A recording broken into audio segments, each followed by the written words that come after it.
Let us pray. Lord, bigyan niyo po ako palagi ng katahimikan.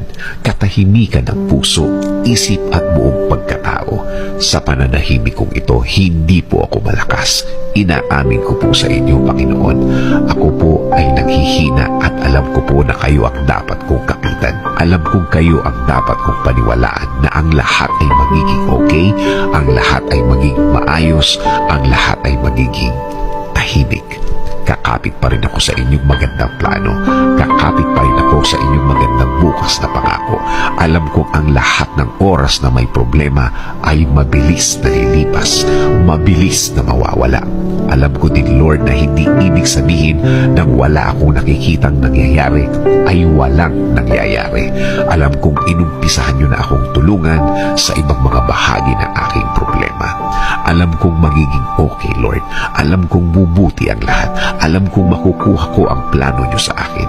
I-guide niyo po ako at ituro mo sa akin, Lord, ang tama at tahimik na paraan. In Jesus' name we pray. Amen.